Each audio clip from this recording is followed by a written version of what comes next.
yang mengajarkan Nasrani itu sakjane sapa? Yesus apa Paulus? Yang membawa ajaran Nasrani itu siapa sebetulnya? Kalau Yahudi itu kan diyakini menurut mereka yang membawa Nabi Musa. Ini kita berbicara versi mereka ya. Jadi kan menurut mereka Yahudi itu adalah ajaran Nabi Musa. Dan Kristen atau Nasrani ajarannya Yesus. Jadi Kristen ini sakjane ajarannya Paulus apa Yesus sih Mas? Nasrani itu ajarannya Paulus atau Yesus? Nah kalau melihat ini kan ini ajaran dosa waris itu doktrinnya siapa? Paulus.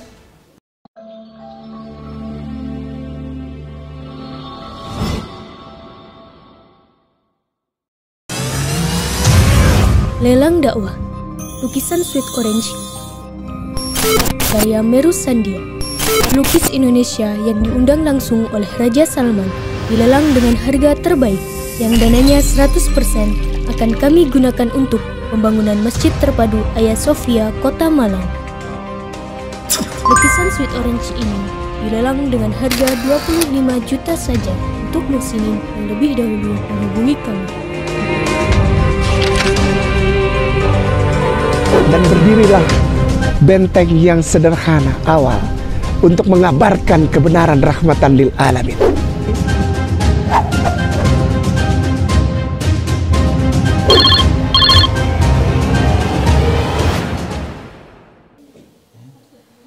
Semuanya diperbolehkan ya. Di pondok semuanya boleh. Seluruh ruangan boleh kalian masuki, tapi tolong satu ruangan ini jangan dibuka-buka ya, jangan masuk ke sini.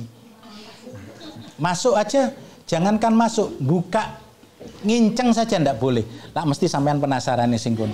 Ono apa sih sakjane? Ruangan iki lho kok gak oleh dibuka, gak oleh dileboni, ono apa sakjane? Jangan-jangan itu ruangan semedi para asatid ya. Jangan-jangan walah mesti macam-macam, akhirnya penasaran.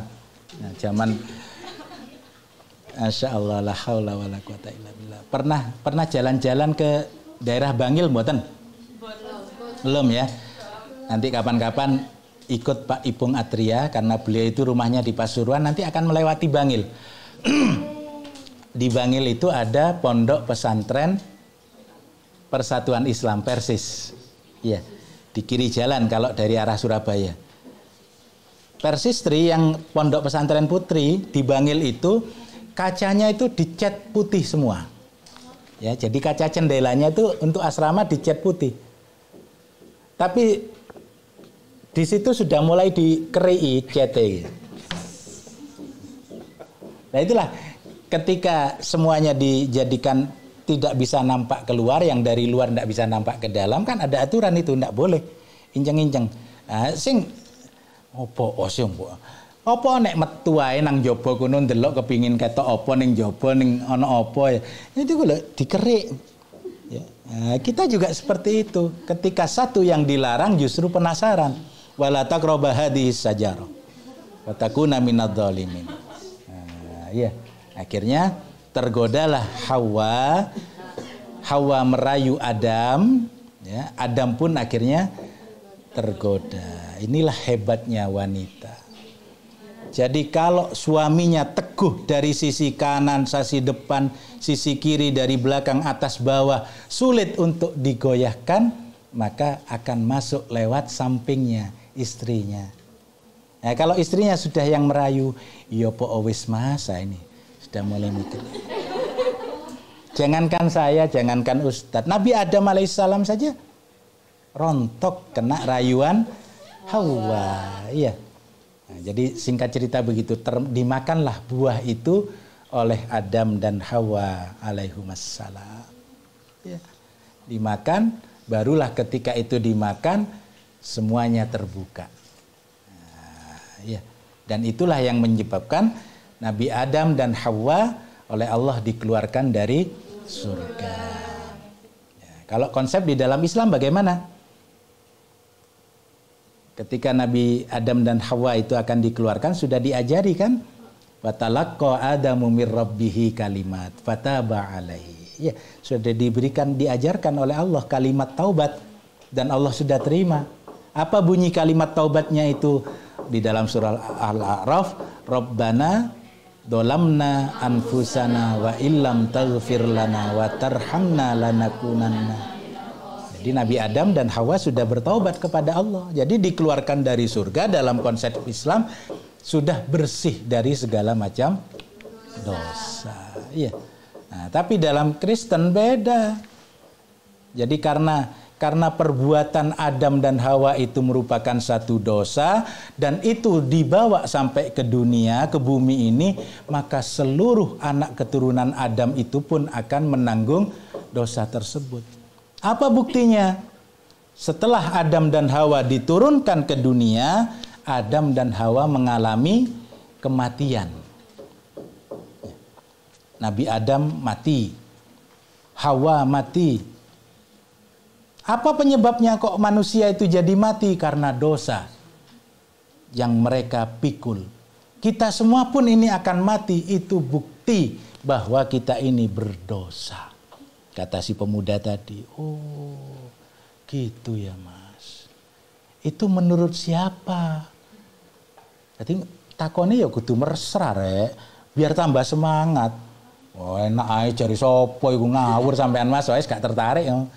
Jadi kopi yang panas pun ndak ada artinya, pergi dia. Wah luput rek, gak sip tiba ya rek iki. Nah tapi ketika kita bertanya, mosok sih mas koyok ngono mas, ning dia nak cerita niku mas. Lu ada dek, di buku tebal saya ini ada. Oh iya, di mana? Boleh saya tahu di mana? Maka dia akan menunjukkan di mana mas, Mas Riji. Masih ingat? Roma pasal 5 ayat 12 dan Roma pasal 6 ayat 24. Nah, nanti sampean sambung. Apa sih mas Roma itu? Setahu saya mas, karena salah satu pendiri atau tritunggal yang ada di 5:12. Salah satu trimurti yang ada di Gontor ini namanya Kiai Sahal. Beliau ini selain hobinya musik, beliau juga hobinya olahraga. Nah, karena kiai saya hobinya olahraga, sepak bola, saya pun penggemar sepak bola, Mas. Yang saya tahu itu AS Roma. Kesebelasan AS Roma di Italia. Nah, kalau saya sudah nonton sepak bola, mesti saya nyanding. Apa nyanding itu? Hah? Iya, ditemani biskuit Roma. Kadang Roma kelapa, Roma kepala, dan sebagainya itu. Apa sama seperti itu Roma itu? Ngawur aja kamu ini mbak. Ya beda lah, Roma ini loh mbak. Nah, coba dibacakan siapa yang suaranya paling lantang dan merdu. Kalau lantang saja banyak, saya cari yang lantang dan merdu. Aisyah adinda kita, monggo Mbak Aisyah dibacakan. Roma pasal 5 ayat 12. Sebab itu sama seperti dosa telah masuk ke dalam dunia oleh satu orang dan oleh dosa itu juga maut. Demikianlah maut itu telah berjalan kepada semua orang karena semua orang telah berbuat dosa. Ya, sekarang Roma pasal 6 ayat 24. Nah, ya, monggo. Roma pasal 6 ayat 23. Sebab upah dosa ialah maut, tetapi karunia Allah ialah hidup yang kekal dalam Kristus Yesus Tuhan kita. Nah, ini dalilnya yang ditunjukkan. Jadi cara membacanya seperti itu ya. Jadi nanti kalau Ustadz Kainama ngajar biar tidak asing lagi nanti. Jadi Roma pasal, kalau mau lengkap surat kiriman Paulus kepada jamaah di Roma pasal 6 ayat 23. Jadi jangan membacanya Roma 6 dibagi 13. Itu hasilnya 1/4. Jadi itu tadi dalilnya. Roma pasal 5 ayat 12, karena seseorang telah berbuat dosa, maka maut masuk ke dalam dunia. Ya, yang 5:12 tadi. Kalau yang 6:23, upah dosa adalah maut. Jadi setiap yang punya dosa pasti mati. Nah, kan Adam tadi sudah berbuat dosa, jadi dia datang ke dunia, dia pun mati, anak keturunannya mati, kita pun akan mati. Ini buktinya bahwa kita ini masih berdosa. Ini yang namanya dosa waris. Oh, gitu ya. Kok ngono ya? Sakno rek dosa waris barang. Oh, enggak, Mbak. Nanti kalau sampean sudah mengimani dosa waris ini, nanti dosa sampean akan ditebus. Nanti babak kedua ada penebusan dosa. Tapi imani dulu, Mbak. Yakini dulu, percayai dulu bahwa kita semua ini sudah memiliki dosa waris. Gitu ya, dosa waris. Saya boleh tahu, Mas, Roma ini apa sih? Kan tadi Anda tanya begitu. Karena yang saya tahu itu tadi Roma itu AS Roma, terus Itali, Roma di Itali, Roma kelapa, Roma kepala dan sebagainya. Ini Roma ini apa? Maka ini kalau yang ini coba Roma pasal 1. Pasal 1 ayat 1. Udah ada ya 1 ya. Apa sih Roma itu? Jadi pertanyaannya enteng-entengan. Makanya ini kristologi ini materi kristologi enteng-entengan, tapi insya Allah kita bisa menggebuki yang kelas berat. Apa itu Roma? Itu jawabannya. Apa pasal 1 ayat 1 tolong dibaca. Roma pasal 1 ayat 1. Dari Paulus hamba Kristus Yesus yang dipanggil menjadi rasul dan dikuduskan untuk memberikan Injil Allah. Untuk memberitakan Injil Allah. Nah, jadi ternyata Roma ini cuma surat kiriman dari Paulus. Kalau Anda beli Bible yang tahu terbitan baru, cuma ditulis Roma ini surat, cuma ada judulnya saja Roma. Tapi kalau yang terbitan tahun 60-an, 63, 67, itu surat kiriman Paulus kepada jamaah di Roma. Surat kiriman Paulus kepada jamaah di Korintus. Surat kiriman Paulus kepada jamaah di mana lagi? Korintus dan sebagainya itu. Oh, jadi Roma ini cuma surat kiriman Paulus ya, Mas. Oh iya. Ini surat kiriman Paulus, Dek. Jadi yang ngomong di Roma ini Mas Paulus. Iya, Mas Paulus. Jadi ini bukan sabdanya Yesus bahwa upah dosa itu adalah maut, akibat dosa tadi semua manusia mengalami maut, itu bukan sabdanya Yesus. Bukan. Ini cuma ucapan dari Mas Paulus. Sekali lagi, bukan sabdanya Paulus, bukan kalau sabda mungkin mereka tidak begitu paham ya. Bukan omongannya Paulus, apa? Bukan omongannya Yesus, bukan, Mbak. Ini suratnya Paulus. Sampean kok gak ngerti-ngerti sih? Ya enggak, aku cuma meyakinkan, memantapkan hati saya. Kan sampean sedang mendakwai Kristen saya. Jadi ini bukan sabdanya Yesus ya, bukan. Kalau ini bukan sabdanya Yesus, hanya ucapannya Paulus, berarti ini juga bukan firman Tuhan ya. Ya bukanlah. Ini hanya ucapan Paulus. Oh, ngoten. Maaf ya, Mas. Karena yang mengajarkan Nasrani itu sakjane sopo?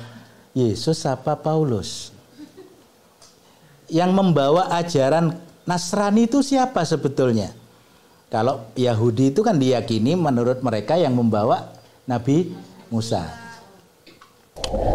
Bishem Adonai Harahaman Harahum Hadahillah Ledonai Rabban Ha'alamin Harahaman Harahum ملح يوم هالدين أطخى عبديم وبخام استيعيم. Ini kita berbicara versi mereka ya. Jadi kan menurut mereka Yahudi itu adalah ajaran Nabi Musa. Dan Kristen atau Nasrani ajarannya Yesus. Jadi Kristen ini sakjane ajarane Paulus apa Yesus sih Mas?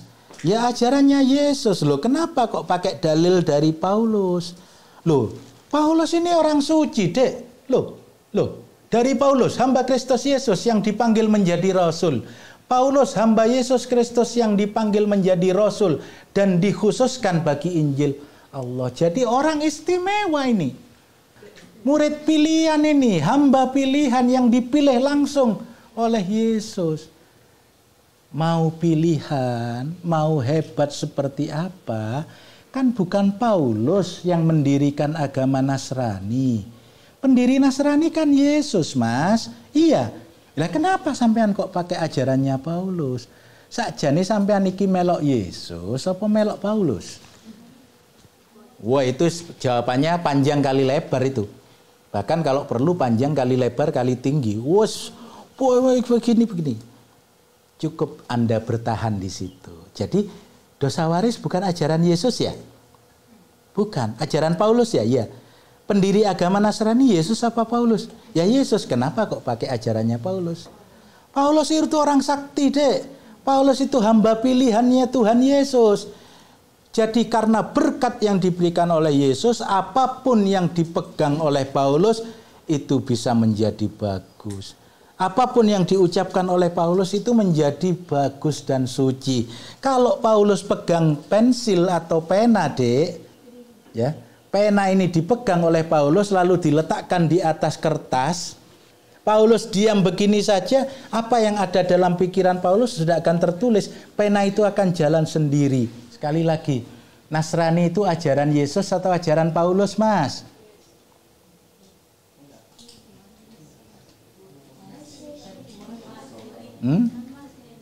Nah, alhamdulillah ono sing cerdas. Ojo jawab iku sing ditakokno Mas iku mau ya. Ya. Jadi Nasrani itu ajarannya Paulus atau Yesus? Nah, kalau melihat ini kan ini ajaran Paulus. Dosa waris itu doktrinnya siapa? Paulus. Nah, sampean mau selamat kalau sampean ini ikut ajarannya Yesus menurut keterangan Nabi Isa atau Yesus alaihissalam di dalam Injil karangan Yohanes pasal 17 pasal berapa? 15 ayat 6. Coba 15 ayat 6 Mas An. Akulah jalan dan kebenaran dan hidup.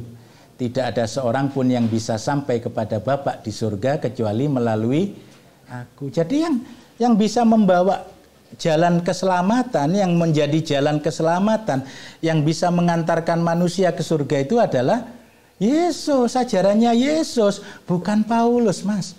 Lah sampean kok melok ajarannya Paulus?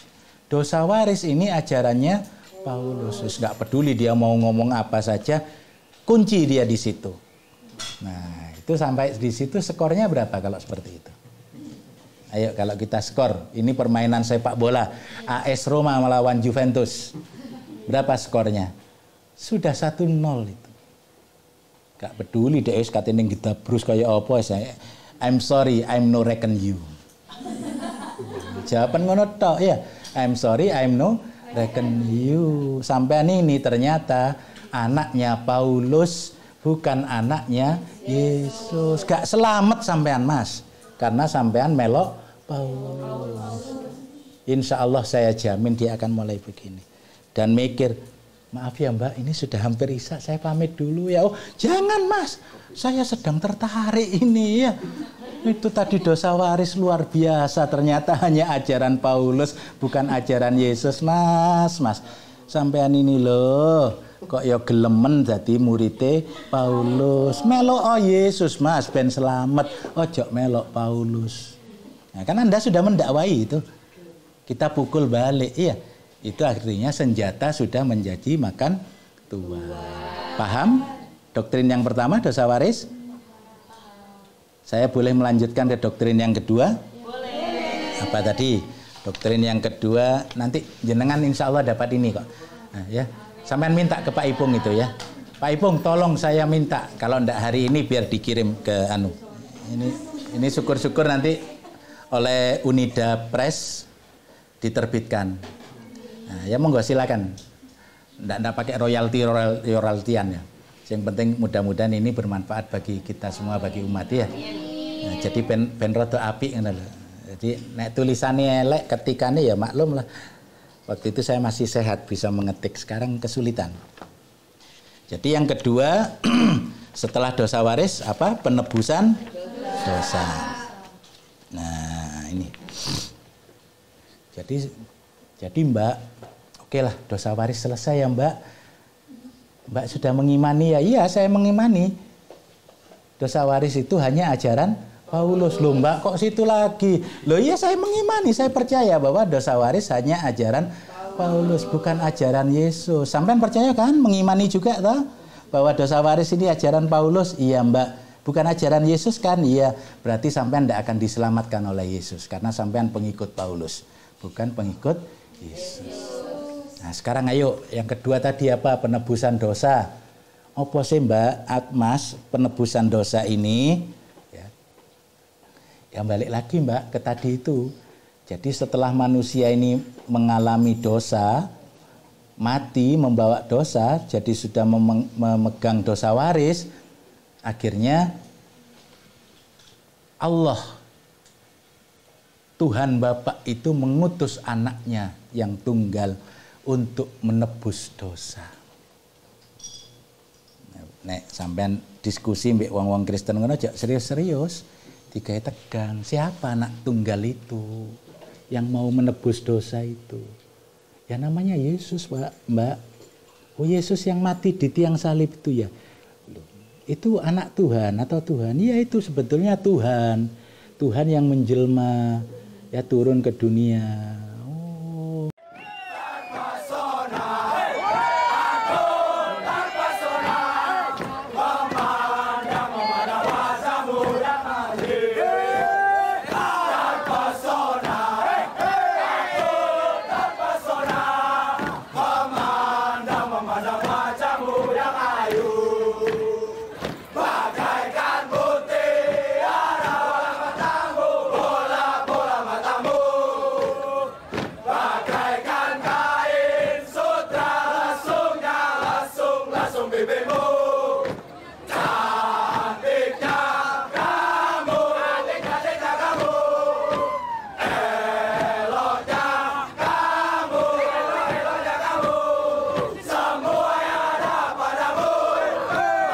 Assalamualaikum warahmatullahi wabarakatuh. Alhamdulillah, segala puja dan puji hanya milik Allah Subhanahu wa Ta'ala. Sehingga kami, MCN Hagia Sophia Sulawesi Utara, sekarang berada di Kabupaten Minahasa, tepatnya di Kecamatan Tondano Barat, Kampung Wawalintoan. Masya Allah, di Majelis Mu'alaf Mu'alafa Binaan Hagia Sophia. Pada hari ini kami membawa bantuan untuk menyalurkan kepada para mu'alaf mu'alafa yang berada di Kabupaten Minahasa, tepatnya di Kecamatan Tondano Barat. Insya Allah bermanfaat dan terima kasih banyak. Semoga hajat terbaik daripada para donatur dikabulkan oleh Allah Subhanahu wa Ta'ala. Amin ya rabbal alamin.